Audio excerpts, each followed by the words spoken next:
Friend, स्वागत है आपका एक बार भी हमारी नई वीडियो में। तो फ्रेंड देखिए, आज मैं आपको एक ड्राइंग के बारे में बताने वाला हूँ। इसको पढ़ के बताने वाला हूँ और इसकी वायरिंग किस तरीके से करते हैं इस वीडियो में आपको मैं सिखाने वाला हूँ। तो वीडियो को लास्ट तक देखते रहेगा। चैनल में पहली बार विजिट करें, चैनल सब्सक्राइब कर लेना, बेल आइकन को जरूर दबाना, जिस आने वाले वीडियो का नोटिफिकेशन आपको सबसे पहले मिल सके। तो स्टार्ट करते हैं आज की वीडियो। ये ड्यूल स्टार्टर की ड्राइंग है, ठीक है। ड्यूल स्टार्टर मतलब डायरेक्ट ऑनलाइन स्टार्टर, DOL। एक होता है स्टार डेल्टा, एक होता है ड्यूल, एक होता है ATS। तो आज हम आपको ड्यूल स्टार्टर के बारे में बताने वाले हैं। जो अगली वीडियो होगी वो स्टार डेल्टा के बारे में बताएंगे। ये इस ड्राइंग की खास बात है, ये लोकल रिमोट के साथ में, यानी कि लोकल एंड रिमोट। लोकल मतलब जो स्टार्टर के ऊपर जो स्टार्ट स्टॉप पुश बटन होते हैं उससे चलेगी। पैनल में जो स्टार्टर होता है या एक सिंपल स्टार्टर होता है उससे चलेगी। एक होता है रिमोट, यानी कि रिमोट से चलेगी, जो आपका PLC स्काडा वगैरह होता है वहां से चलाने के लिए, क्योंकि स्टार्टर से दूर से कमांड दी जाएगी, रिमोट से कमांड दी जाएगी, तो उसको कहते हैं रिमोट। सिलेक्शन होता है सेलेक्टर्स के द्वारा। तो मैं आपको इसके पहले बता देता हूँ। देखिए कंपोनेंट के बारे में, कौन कौन से इसमें कंपोनेंट लगे। देखिए एक लगी इसमें MPCB, फुल फॉर्म बताऊंगा सभी की। MPCB मतलब मोटर प्रोटेक्शन सर्किट ब्रेकर, ठीक है जी। उसके बाद जो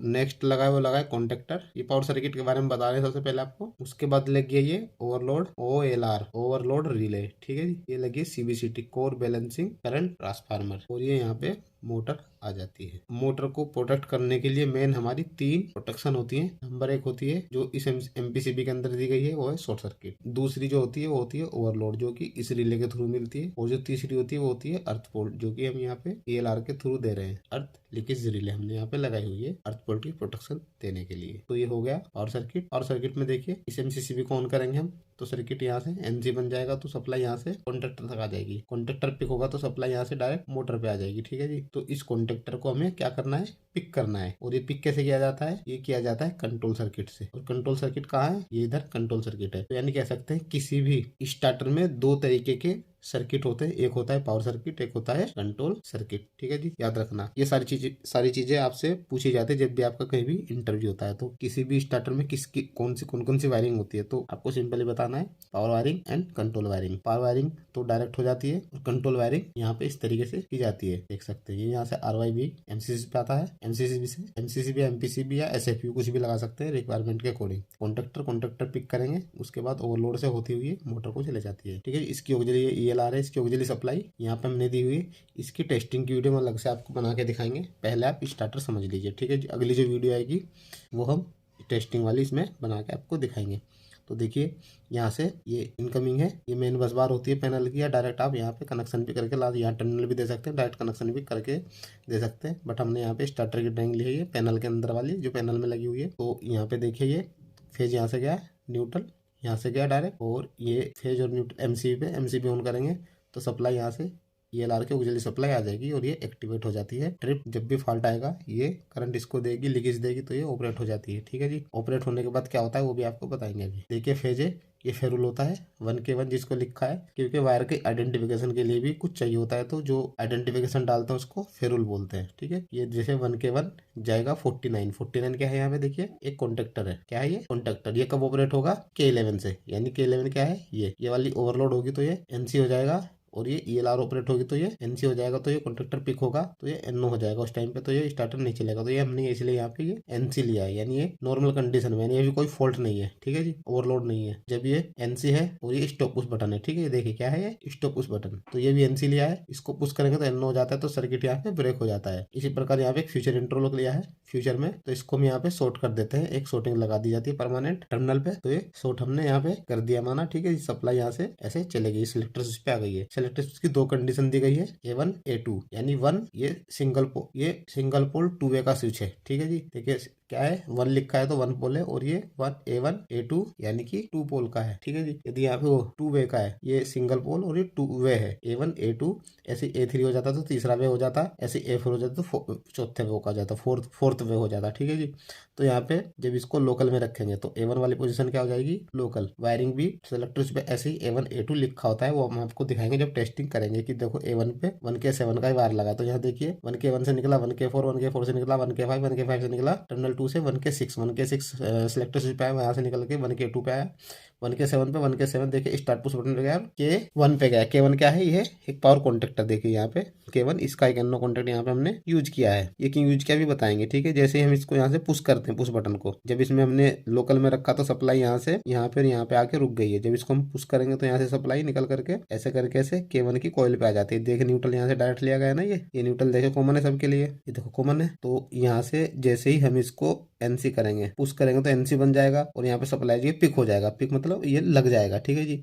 इसकी कॉइल एनराइज हो जाती है, एनराइज हो जाती है, ये पिक हो जाता है। जब हम टेस्टिंग करेंगे तो आपको दिखाएंगे किस तरीके से ये पिक होता है, जब आपकी बिल्कुल समझ में आ जाएगा कि ये कैसे वर्क कर रहा है। तो जब ये NC बनेगा तो ये कॉन्टेक्टर पिक हो जाएगा, तो ये कॉन्टेक्टर पिक होगा तो ये जो इसके NO थे वो NC बन जाएंगे। ये क्या हो जाएंगे, NC बन जाएंगे और सप्लाई यहाँ से यहाँ के थ्रू कंटिन्यू मिलती रहेगी, क्योंकि इसको तो एक बार ही पुश करना होता है, पुश करके छोड़ दिया फिर NO हो जाता है। तो यहाँ पे कॉन्टेक्टर पिक हो जाता है K1। जब से K1 पिक होगा तो इसकी कहाँ पे यूज हुआ है, ये देखिए K1 यहाँ पे यूज हुआ है, ये NC बन जाएगा तो ये मोटर ऑन की फीडबैक भी आ जाती है। जब ये NC नहीं होता तो उस टाइम कंडीशन पे क्या होती है, NC यानी कि मोटर ऑफ की कंडीशन दिखाता रहता है। लाइट जो लाइट लगी रहती है, ये भी टेस्टिंग में आपको पूरी दिखाएंगे किस तरीके से ये वर्क कर रही है, ठीक है जी। उसके बाद देखिए, माना मोटर में क्या हुआ है, ओवरलोड हुआ है। क्या हुआ है, ओवरलोड हुआ है। मोटर ने, जैसे हमारी मोटर कितने की थी, 3 किलोवाट की थी, ठीक है। तो 3 किलोवाट से ज्यादा लोड हो गया तो ये ओवरलोड हो जाएगी, ज्यादा करंट चलेगा, 3 किलोवाट से ज्यादा लोड चलेगा तो ये ओवरलोड हो जाएगा। ओवरलोड हो जाएगी तो क्या होगा, इसके अंदर एक थर्मोकपल मेटेरियल वाला कॉन्टेक्ट लगा होता है, वो सिकुड़ता है, सिकुड़ेगा तो इसको खींचता है और इसके कॉन्टेक्ट जो होते हैं वो चेंज ओवर होकर के यहाँ पे देखिए ये इसका कॉन्टेक्ट लिया है 97 98। तो क्या होगा, ये NC बन जाएगा। NC बनेगा तो क्या होगा, 49 कॉन्टेक्टर पिक हो जाएगा। पिक होगा तो यहाँ पे ये क्या होगा, ये NO हो जाएगा। NO होगा तो सर्किट ब्रेक हो जाएगा तो कॉन्टेक्टर यहाँ पे हट जाएगा। तो इस तरीके से यहाँ पे मोटर की सेफ्टी हो जाएगी, यानी कि जब ओवरलोड हो जाएगा मोटर तो उस कंडीशन में क्या होगा, सर्किट हमारा ब्रेक हो जाएगा, यानी कॉन्टेक्टर हट जाएगा तो सप्लाई सिर्फ यहाँ तक रह जाएगी, मोटर पे सप्लाई नहीं जाएगी। तो इस तरीके से यहाँ पे हमारे मोटर बची रहेगी, जलने से फूकने से बच जाएगी। उसके बाद क्या होगा, यदि मोटर में अर्थ फॉल्ट होता है, मोटर की कोई भी तार इंसुलेशन खराब हो गया, ऐसा कुछ हो गया और वो अर्थ से टच हो गया किसी कारणवश, ठीक है जी, किसी वाइंडिंग के, क्योंकि 3 वाइंडिंग होती है, RYB की 3 वाइंडिंग होती है, तो उनमें से कोई भी वाइंडिंग अगर इंसुलेशन वीक हो जाता है और बॉडी से टच हो जाती है तो उस कंडीशन में क्या होगा, ये CT सेंस करेगी कि मोटर में अर्थ फॉल्ट हुआ है। जब अर्थ फॉल्ट हुआ है तो इधर ये लीकेज दे देगी, कुछ ये लीकेज दे देगी, इसे लीकेज देगी तो इसका क्या होगा, इसके कॉन्टेक्ट यहाँ पे देखो यूज किया है ये NO और एक NO यहाँ पे यूज किया, तो कहाँ पे यूज किया है, ये NO ये यूज किया है। ये NO जब यूज किया, जब ये सब पता चलेगा कि अर्थ फॉल्ट हुआ है तो NO हुआ है तो ये क्या होगा, ये बन जाएगा NC, ठीक है। देखो ये NO है ये, और ये बार NC बनेगा तो क्या होगा, ये कॉन्टेक्ट इधर से हट के यहाँ पे लग जाएगा, तो यहाँ से दोबारा से क्या होगा, फिर 49 कॉन्टेक्टर पिक हो जाएगा। पिक होगा तो फिर क्या होगा, ये NO हो जाएगा। उस कंडीशन में भी क्या होगा, K1 कॉन्टेक्टर हट जाएगा और हमारी मोटर जलने से बच जाएगी अर्थ फॉल्ट पे। उसके बाद जब पता चलेगा अर्थ फॉल्ट होगा तो क्या होगा, यहाँ पे मोटर ELR ट्रिप, यानी कि ये मोटर ना ELR से ट्रिप है, अर्थ फॉल्ट से ट्रिप हुई है तो ये फीडबैक जाएगी। देखो यहाँ पे भी ये 49 ऑन ट्रिप, ये ट्रिप की फीडबैक है, एक ऑन की फीडबैक है, एक ट्रिप की फीडबैक है और एक रिमोट की सिलेक्शन, यानी कि ये ओवरलोड हुई है तो बंदा आकर के देखेगा ओवरलोड से ट्रिप हुआ है या ELR से ट्रिप हुआ है। तो अगर ELR से हुआ तो मोटर में इंसुलेशन करके उसकी वाइंडिंग जो प्रॉब्लम होगी वो सोल्यूशन करके फिर दोबारा से मोटर को स्टार्ट कर सकते हैं। इस तरीके से यहाँ पे ये 2 प्रोटेक्शन होगी, एक शॉर्ट सर्किट होगी, शॉर्ट सर्किट होगा तो ये मोटर, ये MPCB क्या होगी, ट्रिप हो जाएगी। ये हम आपको दिखाएंगे जब टेस्टिंग करेंगे किस तरीके से ट्रिप होती है, ट्रिप कंडीशन में किस तरीके से जाती है, ये ओवरलोड कैसे होती है और ये अर्थ फॉल्ट कैसे होता है। ये इसमें टेस्ट बटन होता है, सब में, इसमें भी टेस्ट बटन होता है, इसमें भी टेस्ट बटन होता है, तो उन सबको आपको ऑपरेट करके दिखाएंगे और फिर आपको दिखाएंगे किस तरीके से फॉल्ट एक्टिवेट होते हैं। तो अब रिमोट में जाएंगे तो रिमोट में यहाँ से परमानेंट कमांड आएगी, ये देखिए इस टर्मिनल पे, तो हम इस टर्मिनल को यहाँ पे शॉर्ट कर देते हैं। उस कंडीशन में क्या होगा, K1 कॉन्टेक्टर लग जाएगा, तो K1 कॉन्टेक्टर लगेगा तो यहाँ पे मोटर हमारी चलती रहेगी। और जब शॉर्ट सर्किट होगा तो क्या होगा, ये MPCB ऑपरेट हो जाएगी और ये NO हो जाएगा। तो और मोटर पे क्या होगा, यानी शॉर्ट सर्किट क्या होता है, जब 2 फेज आपस में मिल जाएंगे, ये वाला फेज और ये वाला फेज आपस में शॉर्ट हो गया तो क्या होगा जी, मोटर में कुछ दिक्कत हुई या कुछ भी हुआ या 2 फेज मिल गया तो क्या होगा, ये MPCB यहाँ पे ऑपरेट हो जाएगी शॉर्ट सर्किट पे और यह मोटर को आगे की जो सप्लाई है वो कट जाएगी, सप्लाई यहीं तक रुकी रह जाएगी। तो फिर उसको फॉल्ट को दूर करके फिर दोबारा से चला सकते हैं। उसके बाद देखें यहाँ पे इंडिकेशन लिया गया है मोटर ट्रिप, ये लगे या लगे तो मोटर तो ट्रिप होगी, ठीक है जी, 49 लगेगा तो। उसके बाद यहाँ पे देखें मोटर ऑफ है और मोटर ELR, यदि ELR ऑपरेट होगी इंडिविजुअल में, देखिए ये वाला कॉन्टेक्ट यहाँ पे यूज किया है, ये वाला ELR ऑपरेट हो जाएगी तो यहाँ पे ELR का इंडिकेशन आ जाएगा, यानी कि अर्थ फॉल्ट हुआ है। ओवरलोड होगा तो ओवरलोड पे तो आएगा ही आएगा, ELR पे भी आएगा, दोनों के दोनों ये लाइट तो दोनों कंडीशन में चलेगी, ठीक है। है जी। बट ELR स्पेशल होगा तो स्पेशल एक लाइट यहाँ पे दी गई है हमने, जिससे पता रहे कि ये ELR यानी कि अर्थ फॉल्ट हुआ है। उसके बाद एक कंडीशन हो रहा था यहाँ पे देखिए, एक होता है फीडबैक, जैसा कि बताया था मैंने। ये देखिए फ्यूचर इंटरलॉक 1 एंड 2, यहाँ पे 1 एंड 2 लिखा है, देखिए 1 एंड 2। इस प्रकार यहाँ पे start stop command from PLC, देखिए कौन सा टर्मिनल है 3 एंड 4, ये देखिए 3 एंड 4। यहाँ पे फीडबैक की वायर आके लग जाती है कंट्रोल रूम से, और यहाँ से फीडबैक चले जाएंगी। यहाँ पे 2 वायर आएंगी और यहाँ से 2 वायर, यहाँ से ये 1 2